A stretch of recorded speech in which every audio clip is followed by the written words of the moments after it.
I have a lot of hobbies and passion projects and side hustles that I like to work on. It's been a real test to not have as much time or energy to be able to do them. Once I did adapt to the Ramadan routine, it's been really, really helpful. Assalamu alaikum. My name is Yasmin. I'm a stay-at-home mom to 2 little ones, and welcome to my channel. Today is day 16 or 17 of Ramadan. I feel like just within the last couple of days is when I finally got a good rhythm going in Ramadan. I finally figured out my Ramadan routine. And you know what? I decided to write it down because I don't want to go through this every year.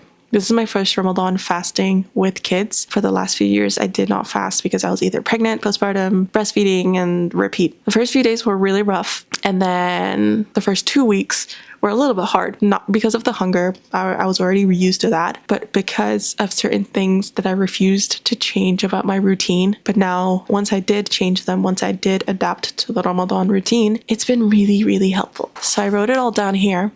I called this the Ramadan Guide for Mamas with Young Children because life here in the trenches is rough. I primarily made this for myself, so that I have it for next Ramadan and I'm not fighting with myself and with my nafs and my desires of what I want to accomplish in my day. And it's been really helpful. And I'm going to link it down below. You can download it, print it, and stick it on your fridge so that you can refer to it. But why was Ramadan still so hard for me for the first 2 weeks? It was me and my mindset and certain things that I was doing wrong.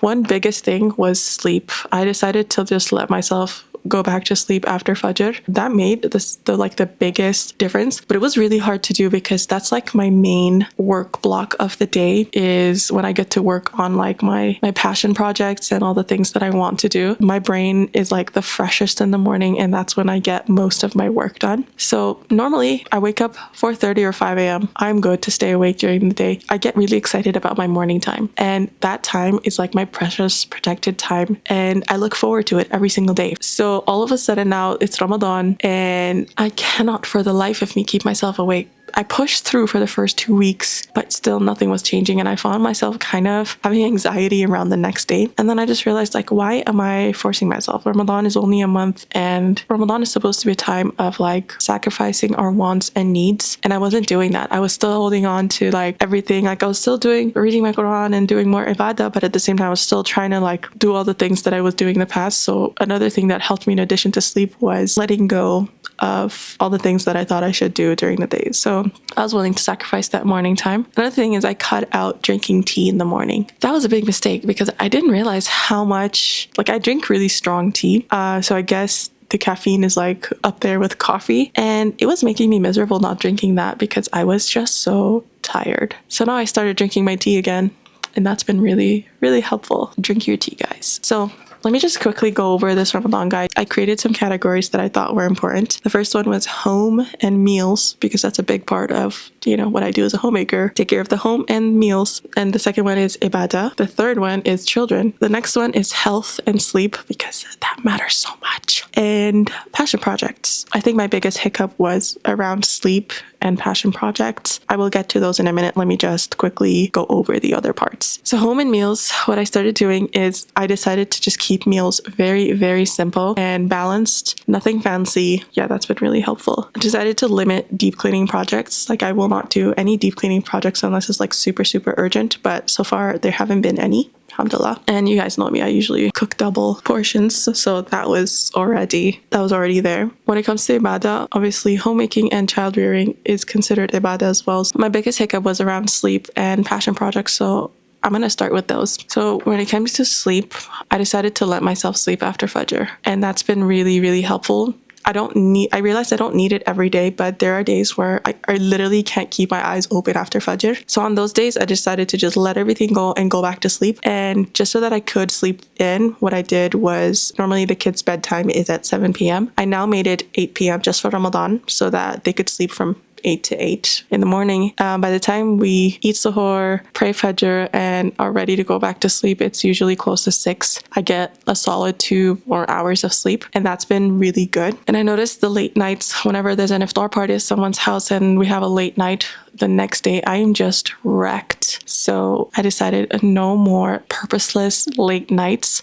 If there's a purpose to it, fine. But if it's just hanging out and just chatting and not doing anything, I'm not doing that anymore because I have 2 young kids that wake up early in the morning and need me. And the other one is passion projects. I have a lot of hobbies and passion projects and side hustles that I like to work on. And it's been a real test to not have as much time or energy to be able to do them. The biggest thing that made a difference when it comes to that is acceptance. I just accepted that for Ramadan, I won't have as much time or energy to do all those things. And it's fine. It makes it even more so that I can take a break and focus on what's actually important, because sometimes it can get derailed. Ramadan is about sacrificing our wants and our needs, and I've had to reckon with that. It actually gave me time to reflect on what my intention was with all these passion projects that I like to work on and what the purpose of it is. So it's been really good for me, alhamdulillah. So I'm gonna take this break. It's not like I'm not able to do anything at all, but it's significantly reduced. So I decided for the rest of Ramadan, I'm going to take advantage